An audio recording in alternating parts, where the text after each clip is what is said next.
سلام عزیزان.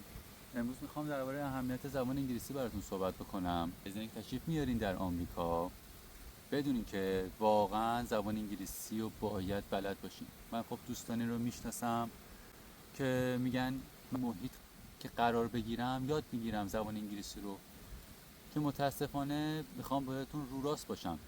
چیزی که شما فکر میکنید تا حدودی درسته. شما باید قبل از اینکه تشریف میخوایم بیارین آمریکا، حداقل کاراتون که دارین انجام میدین، حالا چه به صورت دانشجویی چه به صورت اینکه لاتاری تشریف میارین آمریکا، خب شما زمان دارین تا پروسه در از تکمیل مدارکتون، مصاحبتون انجام بشه، خرید بلیتتون، اینا یه زمانی داره، حداقل بین 6 ماه تا 1 سال زمان داره. اونایی که میدونن که واقعا میخوام بیان آمریکا، پیشنهاد من بهشون اینه که واقعا زبان انگلیسیتون رو تقویت کنید، کار کنید. حالا به هر شکلی که میشه، از پادکست گرفته تا در یوتیوب، در اینستاگرام خیلی ها هستن که آموزش میدن زبان انگلیسی رو. خیلی ها تشریف میبرن ایالت کالیفرنیا چون میگن که خب ایرانی زیاد هستش. ولی ببینید شما دارید وارد جامعه‌ای میشین که آمریکاست اسمش.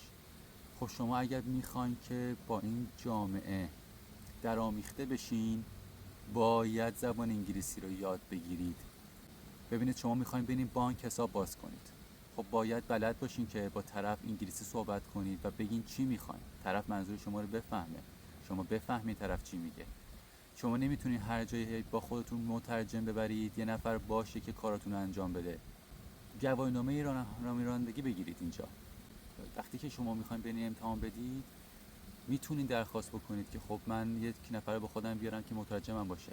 مثلا در ایالت کالیفرنیا زبان فارسی رو امتحان میدن. خب ولی در بعضی از ایالت‌ها زبان فارسی وجود نداره توی آموزشش یا توی امتحان در از آیین‌نامه‌اش، که وجود نداره. زبان دیگه هست ولی این زبان وجود نداره. و برای اینکه بخوایم با یک معلم رانندگی بکنین در شهر، متوجه بشین که اون از شما چی میخواد، چی میگی در حین رانندگی، چیزیه که همه اینجا بهش نیاز دارن. کار روزمره با زبان انگلیسی انجام میشه. بدونین که چطور با دیگران ارتباط بگیرین. شما اگه میخواین با همسایتون دوست بشین، خب وقتی طرف ایرانی نیست، فارسی بلد نیست، شما باید باهاش انگلیسی صحبت کنید، شما باید باهاش ارتباط بگیرید. نمیتونین اینجا تنها بمونید، اذیت میشید. من وظیفه‌م بود که حداقل امروز اینو بهتون بگم. دوستانی که میخوان بیان روی این موضوع خیلی فکر بکنید. موفق باشید.